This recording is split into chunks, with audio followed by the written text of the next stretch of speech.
উম, সবাইকে স্বাগত জানাচ্ছি সম্পূর্ণ নতুন এবং দারুণ একটি গভীর আলোচনায়। হুম। আজকের এই সেশনটা বেশ ইন্টারেস্টিং হতে যাচ্ছে। একদম। আজকের আয়োজনের মূল ভিত্তি আসলে একটি বিশেষ সোর্স ম্যাটেরিয়াল, পিএমআই কোর্সের পিএমপি পরীক্ষার প্রস্তুতির লেসন 5। শুনলেই মনে হয় বেশ খটমটে একটা পরীক্ষার সিলেবাস। হ্যাঁ, ঠিক তাই। প্রথম দেখায় যে কারো মনে হতে পারে মানে এটা তো নিছকই একটা গাইডবুক বা একাডেমিক পড়া, কিন্তু কিন্তু সোর্সটি গভীরভাবে পড়ার পর একটা বিষয় একদম পরিষ্কার। হুম এর ভেতরের তথ্যগুলো যে কোনো পেশাজীবীর জন্যই রীতিমতো এক অমূল্য সম্পদ। তা তো বটেই। আজকের এই গভীর আলোচনার মূল মিশন হলো প্রজেক্ট ম্যানেজমেন্টের বা যে কোনো বড় কাজ পরিচালনার যে একটা জটিল জগৎ আছে, সেই জগৎটাকে একদম সহজভাবে বোঝা। ঠিক কিভাবে সফল পেশাদাররা কাজের পথে আসা নিত্য নতুন বাধাগুলো দূর করেন কিভাবে তারা অনিশ্চয়তাকে জয় করেন। এবং অপ্রত্যাশিত পরিবর্তনের সাথে নিজেদের মানিয়ে নেন। একদম সেই জাদুকরি কৌশলগুলো নিয়েই আজ আমরা কথা বলবো। তো ঠিক আছে, চলুন বিষয়টি একটু ভেঙে দেখা যাক। হ্যাঁ, চলুন। আসলে প্রজেক্ট ম্যানেজমেন্ট বা এ ধরনের গাইডলাইন শুনলে অনেকেই ভাবেন এগুলো বোধহয় শুধু আইটি বিশেষজ্ঞ বা বা বড় বড় নির্মাণ খাতের ইঞ্জিনিয়ারদের জন্যই প্রযোজ্য। একদম। কিন্তু বাস্তবে আমরা সবাই প্রতিদিন কোনো না কোনো প্রজেক্ট পরিচালনা করছি। হ্যাঁ, হোক সেটা অফিসের একটা ইভেন্ট আয়োজন করা বা নতুন কোনো সফটওয়্যার লঞ্চ করা। কিংবা ধরুন এমনকি নিজের বাড়ির রেনোভেশনের কাজ। হুম এই যে পরীক্ষার প্রস্তুতিমূলক মেটেরিয়ালটির কথা বলা হলো, এটি আসলে এমন কিছু দারুণ কৌশল এবং দৃষ্টিভঙ্গির কথা বলে যা যে কোনো বিশৃঙ্খল পরিস্থিতিকে সুশৃঙ্খলভাবে সামাল দিতে সাহায্য করে। কাজের ক্ষেত্রে আমরা কিভাবে সমস্যার মোকাবেলা করি, সমস্যাগুলোকে কিভাবে সংজ্ঞায়িত করি। সেটাই আসলে নির্ধারণ করে দেয় দিন শেষে কাজের ফলাফল কতটা সফল হবে। তো শুরুতেই আমরা কথা বলবো এই বিশৃঙ্খলা বা সমস্যার নিজস্ব যে একটা ভাষা বা শব্দভাণ্ডার আছে তা নিয়ে। এটা খুব গুরুত্বপূর্ণ একটা জায়গা। সোর্স ম্যাটেরিয়াল ঘাটতে গিয়ে একটা বিষয় খুব চোখে পড়ল। সমস্যা বোঝাতে এখানে বেশ কিছু নির্দিষ্ট শব্দ খুব সাবধানে ব্যবহার করা হয়েছে, যেমন ইস্যু, ইম্পেডিমেন্ট এবং ব্লকার। হুম হুম সাধারণ কথাবার্তায় আমরা হয়তো এই শব্দগুলোকে একে অপরের পরিপূরক হিসেবেই ব্যবহার করি, কিন্তু প্রজেক্ট ম্যানেজমেন্টের ভাষায় এদের মধ্যে বেশ সূক্ষ্ম কিন্তু বিশাল একটি পার্থক্য রয়েছে, তাই না? অবশ্যই। শব্দগুলির পার্থক্য বোঝাটা যে কোনো সফল কাজের পূর্বশর্ত। যেমন ধরুন ইম্পেডিমেন্ট বা ব্লকারের কথা। হুম পিএমআই গাইডলাইন অনুযায়ী এটি হলো এমন একটি বাধা যা একটি দলকে তাদের নির্দিষ্ট লক্ষ্য অর্জনে আক্ষরিক অর্থে আটকে দেয়। কাজ এগোবেই না। একদম। সহজ কথায় এই বাধাটা দূর না করা পর্যন্ত দল সামনে এগোতেই পারবে না। মজার বিষয় হলো এই শব্দগুলো সাধারণত অ্যাজাইল বা স্ক্রাম পদ্ধতিতে কাজ করা দলগুলো বেশি ব্যবহার করে। কারণ তাদের তো প্রতিদিনের কাজ প্রতিদিন মেলাতে হয়। ঠিক। তাদের কাজের ধরনটাই এমন যে প্রতিদিনের বাধা প্রতিদিন দূর করতে হয়। তাদের একটি ইম্প্যাডিমেন্ট লগ থাকে। বুঝতে পেরেছি। আর ইস্যু ব্যাপারটা তাহলে কি? অন্যদিকে ইস্যু হলো এমন একটি পরিস্থিতি যা প্রজেক্টের সামগ্রিক উদ্দেশ্যের উপর প্রভাব ফেলতে পারে কিন্তু হয়তো কাজ পুরোপুরি থামিয়ে দেয় না। হুম যারা একটু প্রথাগত বা প্রেডিক্টিভ পদ্ধতিতে ধাপে ধাপে কাজ করেন তারা মূলত ইস্যু লগ শব্দটি ব্যবহার করতে বেশি স্বাচ্ছন্দ্য বোধ করেন। এই ইস্যু আর রিস্ক বা ঝুঁকির মধ্যকার পার্থক্যটাও কিন্তু চমৎকারভাবে তুলে ধরা হয়েছে আমাদের আজকের সোর্সে। হ্যাঁ, এই জায়গাটা অনেকেই গুলিয়ে ফেলেন। দুটি বিষয়ই কাজের জন্য চিন্তার কারণ, কিন্তু এদের ধরন সম্পূর্ণ আলাদা। চলুন একটু মিলিয়ে দেখি। রিস্ক বা ঝুঁকি হলো এমন কিছু যা ভবিষ্যতের দিকে ফোকাস করে, হুম এবং এটি কিন্তু শুধু নেতিবাচক নয়, ইতিবাচকও হতে পারে। ভবিষ্যতে এমন কিছু ঘটতে পারে যা কাজের ক্ষতি করবে অথবা কাজটাকে আরও দ্রুত শেষ করতে সাহায্য করবে। ঠিক। ভবিষ্যতের এই সম্ভাবনাগুলোকে যেখানে লিখে রাখা হয় তাকে বলা হয় রিস্ক রেজিস্টার, আর এর জন্য আগে থেকে যে ব্যবস্থা নেওয়ার পরিকল্পনা করা হয় তাকে বলে রিস্ক রেসপন্স। এখানে সবচেয়ে চমকপ্রদ দিকটি হল কিভাবে এই শব্দগত পার্থক্যগুলো পুরো কাজের মানসিকতা বদলে দেয়। কিভাবে? যখন কেউ রিস্ক নিয়ে কাজ করছেন তিনি মূলত ভবিষ্যতের জন্য প্রস্তুতি নিচ্ছেন।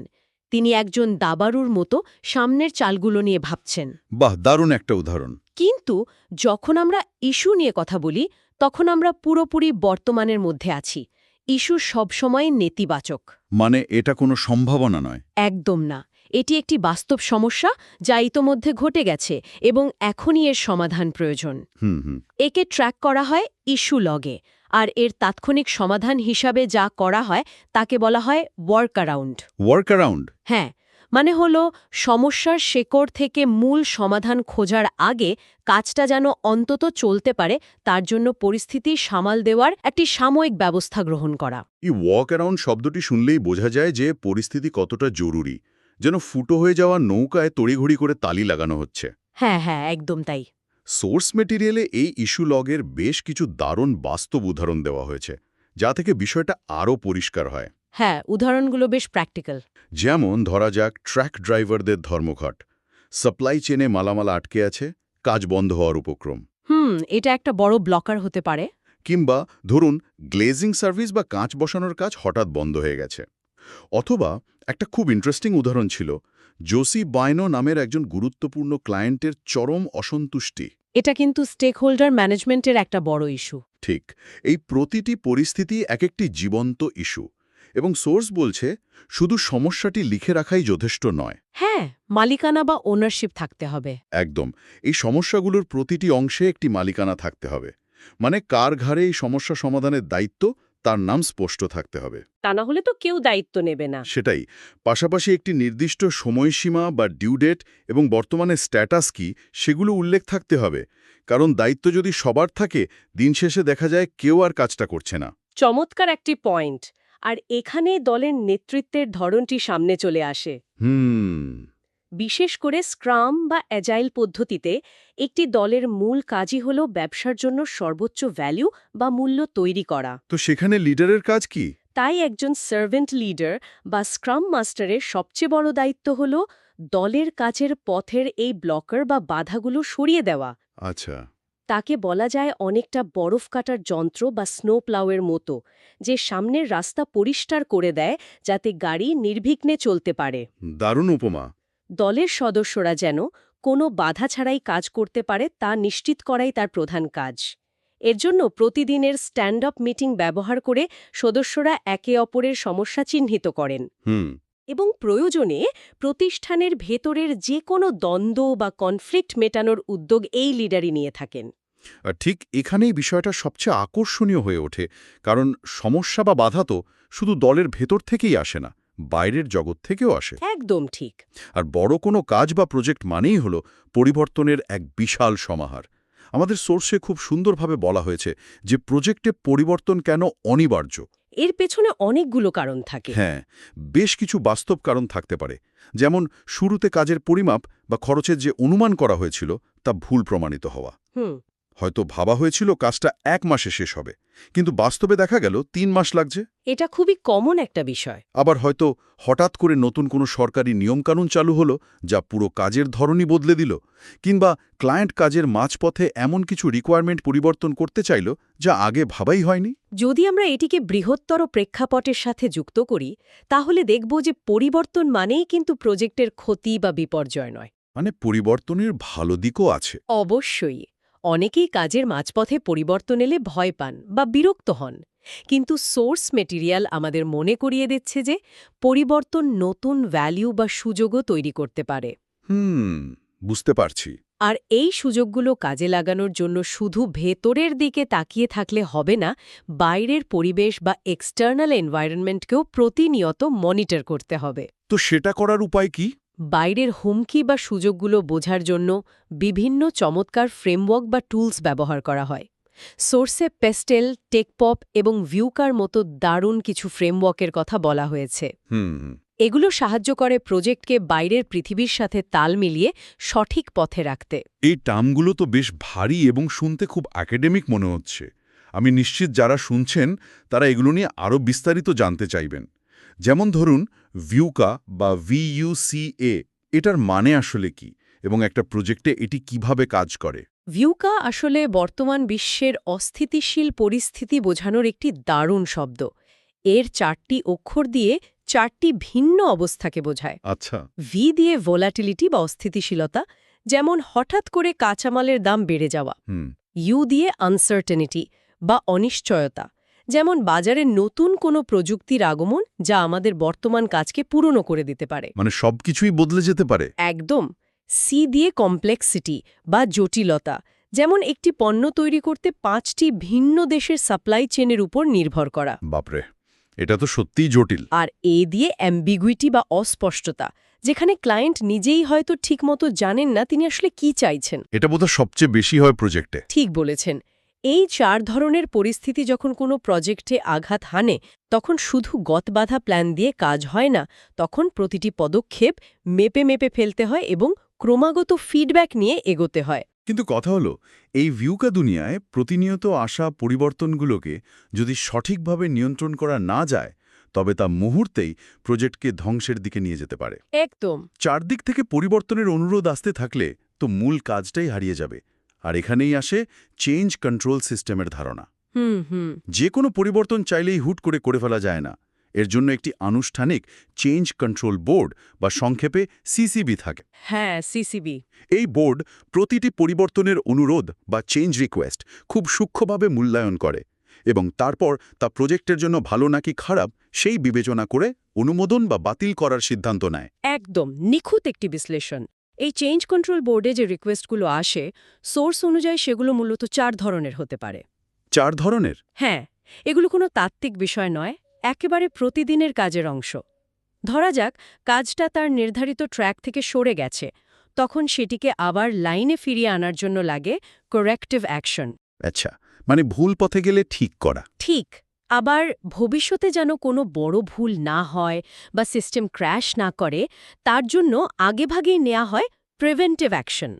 প্রিভেন্টিভ। তৃতীয়টি হল ডিফেক্ট রিপেয়ার, অর্থাৎ কোনো কাজের ফলাফলে ভুল বা ত্রুটি বের হলে তা সরাসরি মেরামত করা। মানে প্রোডাক্টে কোনো বাগ থাকলে সেটা ফিক্স করা। একদম। আর চতুর্থটি হল সরাসরি একটি চেঞ্জ, যা মূলত প্রজেক্টের বেসলাইন বা মূল কাঠামোতেই নতুন কিছু যোগ করে বা বাদ দেয়। এই পরিবর্তনের জায়গাটিতে প্রেডিক্টিভ বা ট্র্যাডিশনাল পদ্ধতির সাথে অ্যাজাইল পদ্ধতির একটি বড় পার্থক্যের কথা সোর্সে বলা হয়েছে। এটা খুব ইন্টারেস্টিং। ট্র্যাডিশনাল পদ্ধতিতে তো দেখলাম সিসিবি বা একটি আনুষ্ঠানিক বোর্ড এই সিদ্ধান্তগুলো নিচ্ছে, কিন্তু অ্যাজাইল বা স্ক্রাম পরিবেশে, যেখানে কাজগুলো খুব দ্রুত এবং ছোট ছোট স্প্রিন্টে হয়, সেখানে এটি কীভাবে কাজ করে? হ্যাঁ, সেখানে তো নিশ্চয়ই এত আনুষ্ঠানিকতার সময় থাকে না। ক্ষমতা অনেক বেশি কেন্দ্রীভূত থাকে প্রোডাক্ট ওনারের হাতে। আচ্ছা। তিনিই মূলত একজন সিসিবি হিসেবে কাজ করেন। প্রজেক্টের কি কাজ বাকি আছে তার একটি তালিকা থাকে, যাকে বলে প্রোডাক্ট ব্যাকলগ। এই ব্যাকলগে কোন কাজটা আগে হবে, কোনটায় বেশি ভ্যালু পাওয়া যাবে, সেই সিদ্ধান্ত প্রোডাক্ট ওনার একাই নেন। তাহলে কি উনি যখন খুশি পরিবর্তন আনতে পারেন? না, এখানে একটি খুব কড়া এবং অলঙ্ঘনীয় নিয়ম আছে। নিয়মটা কি? একটি স্প্রিন্ট বা ধরা যাক 2 সপ্তাহের একটি নির্দিষ্ট কাজের সাইকেল একবার শুরু হয়ে গেলে তার মাঝখানে কোনোভাবেই নতুন কোনো পরিবর্তন গ্রহণ করা হয় না। আচ্ছা, মানে একবার স্প্রিন্ট শুরু হলে সেটা লকড। একদম। ওই সময়টাতে দলকে কোনো বাইরের বাধা বা পরিবর্তন দিয়ে ডিস্টার্ব করা নিষেধ।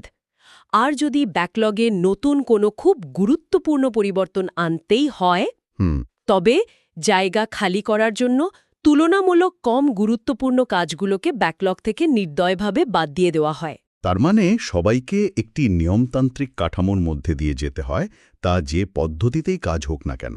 ঠিক তাই। তবে পরিস্থিতি অনেক সময় আরও ঘোলাটে হয়ে যায়, বিশেষ করে যখন কোনো কাজ তৃতীয় পক্ষের সাথে চুক্তির মাধ্যমে হয়। আমাদের সোর্স মেটেরিয়ালে চুক্তির পরিবর্তন নিয়ে একটি বিস্তারিত এবং বেশ সিরিয়াস অংশ আছে। আইনি দিকগুলো। হ্যাঁ, এখানে কনস্ট্রাকটিভ চেঞ্জেস বলে একটি চমৎকার বিষয়ের উল্লেখ আছে। ধরা যাক কেউ একজন বাড়ি বানাচ্ছেন, তিনি কন্ট্রাক্টরকে নির্দিষ্ট সময়ে কাজ শেষ করতে বললেন। কিন্তু বাড়ির দেয়ালের রঙের শেড কি হবে তা জানাতেই 3 সপ্তাহ লাগিয়ে দিলেন। ফলে রঙের মিস্ত্রিদের তো বসে থাকতে হলো। একদম। ক্রেতার এই নিষ্ক্রিয়তার কারণে চুক্তির সময় এবং খরচে যে প্রভাব পড়ল, সেটি হলো কনস্ট্রাকটিভ চেঞ্জ। এটি একটি অত্যন্ত গুরুত্বপূর্ণ প্রশ্নের জন্ম দেয়। যখন এরকম চুক্তি বা কাজের পরিধি নিয়ে ক্লায়েন্ট আর ভেন্ডরের মধ্যে মতবিরোধ তৈরি হয়, তখন আইনি বিষয়গুলো কিভাবে সামলাতে হয়। হ্যাঁ, এটা জানা খুব জরুরি। সোর্স মেটেরিয়ালটি এখানে সরাসরি 4টি খুব গুরুত্বপূর্ণ আইনি ধারণা নিয়ে আলোচনা করেছে, যা যে কোনো পেশাজীবীর জানা থাকা উচিত।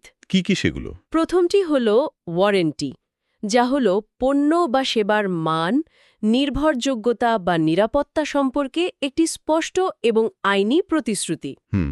এরপর আছে ওয়েভার, যার মানে হল এক পক্ষ স্বেচ্ছায় তার কোনো আইনি অধিকার বা দাবি ছেড়ে দিচ্ছে। মানে ছাড় দেওয়া আর কি। হ্যাঁ, ধরা যাক কাজ দিতে দেরি হওয়ার কারণে যে জরিমানা করার কথা ছিল, ক্লায়েন্ট স্বেচ্ছায় তা মাফ করে দিলেন। এটাই ওয়েভার। এর পরের দুটো তো বেশ গুরুত্বপূর্ণ আইনি পরিস্থিতি। হ্যাঁ, একটি হলো ব্রিচ অফ কন্ট্রাক্ট, যার মানে হলো চুক্তির কোনো একটি বা সব শর্ত পুরোপুরি ভেঙে ফেলা। এর ফলে ক্ষতিপূরণ বা বড় ধরনের মামলার মতো পরিস্থিতি তৈরি হতে পারে। যেটা কেউ চায় না। একদম।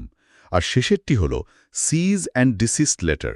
এটি মূলত উকিলের মাধ্যমে পাঠানো একটি কড়া সতর্কতামূলক চিঠি। হ্যাঁ, ধরুন কেউ বেআইনিভাবে আপনার প্রতিষ্ঠানের লোগো ব্যবহার করছে, তখন তাকে তাৎক্ষণিকভাবে ওই কাজ বন্ধ করতে এবং ভবিষ্যতে এমন না করার জন্য এই চিঠি পাঠানো হয়।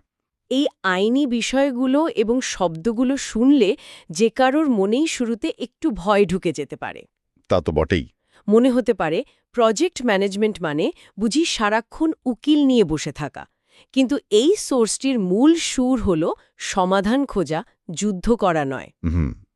তাই বিরোধ নিষ্পত্তির ক্ষেত্রে সোর্সটি একটি দারুণ এবং বাস্তবসম্মত পরামর্শ দিচ্ছে। সেটা কি? যখনই কোনো বিরোধ বা ডিসপিউট দেখা দেবে, সবার আগে আপোষ মীমাংসা বা নেগোসিয়েশনের মাধ্যমে তার সমাধানের চেষ্টা করতে হবে। আচ্ছা। সামনাসামনি বসে আলোচনা করে একটি মধ্যপন্থা বের করাটাই হলো সবচেয়ে বুদ্ধিমানের কাজ। কিন্তু এই জায়গায় আমার একটু ভিন্ন মত আছে। কেন? নেগোসিয়েশন বা আপোষ মীমাংসা করতে তো অনেক সময় দিনের পর দিন, মাসের পর মাস সময় নষ্ট হয়। মিটিংয়ের পর মিটিং চলে, কিন্তু কোনো সিদ্ধান্তে পৌঁছানো যায় না। সেটা ঠিক। তখন কি ওই সময় নষ্ট না করে সরাসরি আইনি ব্যবস্থা বা লিটিগেশনে যাওয়াই প্রজেক্টের জন্য বেশি ভালো নয়? তাতে তো অন্তত একটি দ্রুত ফয়সালা পাওয়ার আশা থাকে। আপাতদৃষ্টিতে মনে হতে পারে মামলা করলেই দ্রুত সমাধান মিলবে, কিন্তু বাস্তবতা সম্পূর্ণ ভিন্ন। তাই কি? হ্যাঁ, সোর্সটি খুব জোরালোভাবে বলছে যে মামলা বা লিটিগেশনের পথে হাঁটা উচিত একেবারেই শেষ উপায় বা লাস্ট রিসর্ট হিসেবে। আচ্ছা। কারণ মামলা মানে প্রচুর সময়ের অপচয়, বিপুল অর্থের শ্রাদ্ধ এবং সবচেয়ে বড় কথা হল দুটি প্রতিষ্ঠানের মধ্যকার ব্যবসায়িক সম্পর্কের চিরস্থায়ী মৃত্যু। সম্পর্কটা তো আর থাকে না। একদম। আইনি লড়াইয়ে কেউ জিতলেও আদতে প্রজেক্টের কোনো লাভ হয় না, কারণ ততদিনে কাজের মোমেন্টাম বা গতি পুরোপুরি নষ্ট হয়ে যায়। বুঝতে পেরেছি। তাই একজন দক্ষ প্রজেক্ট ম্যানেজার সবসময় চেষ্টা করেন টেবিলের একপাশে বসে আলোচনার মাধ্যমে সমস্যা মেটাতে, আদালতের কাঠগড়ায় দাঁড়িয়ে নয়। তাহলে এই সব কিছুর মানে কি দাঁড়াচ্ছে? আজকের এই সম্পূর্ণ আলোচনা থেকে আমরা খুব পরিষ্কারভাবে দেখতে পেলাম যে বড় কোনো কাজ পরিচালনা করা মানেই সেখানে সমস্যা থাকবে, ব্লক করা আসবে। হ্যাঁ, ভিউকা দুনিয়ার অপ্রত্যাশিত পরিবর্তন আঘাত হানবে, এমনকি কখনো কখনো আইনি জটিলতাও উকি দিতে পারে। একদম। কিন্তু পেশাদারিত্ব মানে এই সমস্যাগুলো দেখে পালিয়ে যাওয়া নয়, বরং সমস্যাগুলোকে সঠিক শব্দে সংজ্ঞায়িত করা, ইস্যু লগের মতো টুলের মাধ্যমে সেগুলোকে দৃশ্যমান করে ট্র্যাক করা এবং ওয়ার্কঅ্যারাউন্ড বা সাময়িক সমাধানের মাধ্যমে কাজকে সচল রাখা। পাশাপাশি একজন সার্ভেন্ট লিডারের মতো দলের চলার পথের বাধাগুলো সরিয়ে দেওয়া। যে কোনো পেশাদার মানুষের জীবনেই এই অ্যাডাপ্টেবিলিটি বা পরিবর্তনের সাথে মানিয়ে নেওয়ার ক্ষমতা এবং সমস্যা সমাধানের এই কাঠামোগত পদ্ধতিগুলো জাদুর মতো কাজ করতে পারে। এই সারসংক্ষেপের সাথে দ্বিমত পোষণ করার কোনো সুযোগই নেই। সমস্যা থাকবেই, কিন্তু সেই সমস্যাগুলো যেন কাজের মূল উদ্দেশ্যকে ব্যাহত করতে না পারে, তার জন্য সঠিক কন্ট্রোল সিস্টেম বা সিসিবির ব্যবহার এবং চুক্তির প্রতি শ্রদ্ধাশীল থাকাই হল যে কোনো বিশৃঙ্খলাকে শৃঙ্খলায় রূপান্তরের মূল চাবিকাঠি। একদম ঠিক। আজকের এই গভীর আলোচনার একদম শেষ পর্যায়ে এসে যারা আমাদের সাথে এতক্ষণ ধরে আছেন, তাদের জন্য একটি ভিন্ন ধর্মী চিন্তার খোরাক রেখে যেতে চাই। বলুন। আমরা আলোচনা জুড়ে ওয়ার্ক অ্যারাউন্ড এবং সমস্যা সমাধানের নানা উপায় নিয়ে কথা বললাম। কিভাবে বর্তমান সমস্যাকে সাময়িক তালিতালি দিয়ে হলেও পার করতে হয় তা শিখলাম। হ্যাঁ, কিন্তু একটু অন্যভাবে ভেবে দেখুন তো, একটি প্রজেক্টে বা যে কোনো কাজের পরিবেশে যখন ক্রমাগত শুধু এই ওয়ার্ক অ্যারাউন্ড বা আগুন নেভানোর কাজই চলতে থাকে, তখন সেই দলের মানুষদের মানসিক অবস্থা বা সাইকোলজিক্যাল ইম্প্যাক্ট কেমন হয়? এটা খুব গভীর একটা প্রশ্ন। যখন একটি দল জানে যে তাদের মূল কাজ করার চেয়ে প্রতিদিনের নতুন নতুন বিপর্যয় সামলাতেই দিন পার হয়ে যাবে, তখন কি তাদের উদ্ভাবনী ক্ষমতা বা ক্রিয়েটিভিটি পুরোপুরি মরে যায় না?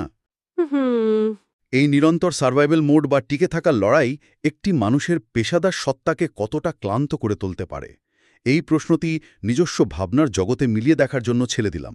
সত্যি এটি ভাবনার গভীরে নাড়া দেওয়ার মতো একটি বিষয়। মানুষ তো আর যন্ত্র নয়, তাই পদ্ধতি আর প্রক্রিয়ার বাইরেও এই মানবিক দিকগুলোর হিসাব রাখাটা খুব জরুরি। আজকের এই গভীর আলোচনা আমাদের সাথে যুক্ত থাকার জন্য সবাইকে অসংখ্য ধন্যবাদ। আশা করি কাজের দুনিয়ার এই জটিল বিষয়গুলোকে আজ আমরা কিছুটা হলেও সহজবোধ্য করতে পেরেছি। একদম। এই কৌশলগুলো যে কোনো পেশাদার যাত্রায় নতুন কোনো দরজা খুলে দেবে, এটাই প্রত্যাশা। সবাই ভালো থাকবেন, সুস্থ থাকবেন। কথা হবে ভবিষ্যতে নতুন কোনো রোমাঞ্চকর বিষয় নিয়ে।